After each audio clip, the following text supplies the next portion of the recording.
ನಿಮ್ಗೆ ಅನಾರೋಗ್ಯ ಆದರೆ, ಹುಷಾರಿಲ್ಲದೆ ಇದ್ದರೆ ಹೇಳಿ ಯಾರಿಗಾರು I am sick, I am tired ಅಂತ. ಜನಗಳಿಗೆ ಯಾರಿಗೂ ಕೇಳೋಕ್ಕಿಷ್ಟ ಇಲ್ಲ.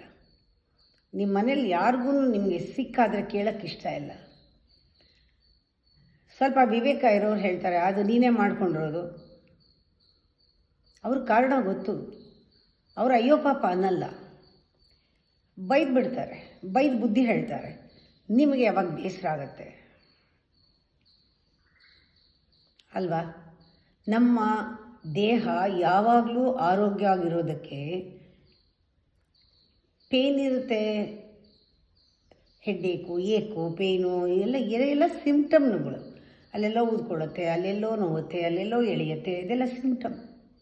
ಅದು ಸಿಂಪ್ಟಮ್ ಕೊಡ್ತಾ ಇದೆ, ಅದು ಏನೋ ಹೇಳ್ತಾ ಇದೆ, ಮೆಸೇಜ್ ಕೊಡ್ತಾ ಇದೆ, ಅದೇನೋ ಹೇಳಕ್ಕೆ ಹೋಗ್ತಾ ಇದೆ.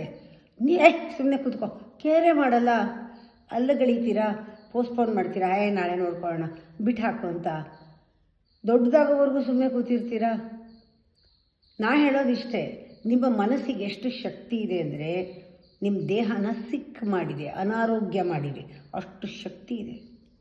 ಅದನ್ನು ಹೀಲ್ ಮಾಡೋಕ್ಕೆ ಶಕ್ತಿ ಇಲ್ವಾ ಅದಕ್ಕೆ? ನಿಮ್ಗೆ ಅರ್ಥ ಆಗಬೇಕಿದು. ಅದು ಬರಬೇಕಾದ್ರೆ, ನಿಮ್ಮ ಮನಸ್ಸಿಗೆ ಬರಬೇಕಾದ್ರೆ, ಅಯ್ಯೋ ನಾನು ಇಷ್ಟೆಲ್ಲ ತಲೆಗೆ ಹಚ್ಕೊಂಡು ಓವರ್ ಥಿಂಕಿಂಗ್ ಮಾಡಿ ಟೆನ್ಷನ್ ಮಾಡಿಕೊಂಡು ಇಲ್ಲದೆ ಇರೋದನ್ನೆಲ್ಲ ಹಿಡ್ಕೊಂಡು ಕಾಯಿಲೆ ಬರ್ಸ್ಕೊಂಡಿದ್ದೀನಿ ಅಂತ ಗೊತ್ತಾಗಬೇಕು.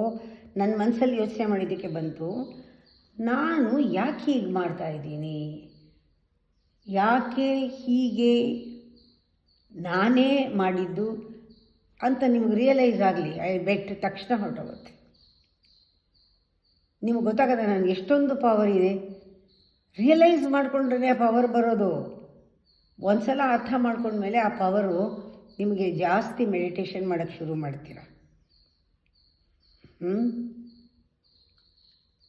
ಸ್ಪಿರಿಚುವಲ್ ಆಗ್ತೀರಾ ಅಲ್ಲ, ಸ್ಪಿರಿಚುವಲ್ ಆಗೇ ಇದ್ದೀರಾ, ಗೊತ್ತಾಗತ್ತೆ ನಿಮಗೆ. ಹೌದಲ್ವಾ, ನನ್ನ ಸ್ಪಿರಿಟೇ ಎಲ್ಲನೂ ಕೆಲಸ ಮಾಡ್ತಾ ಇರೋದು, ಇನ್ಯಾರೂ ಅಲ್ಲ ಅಂತ.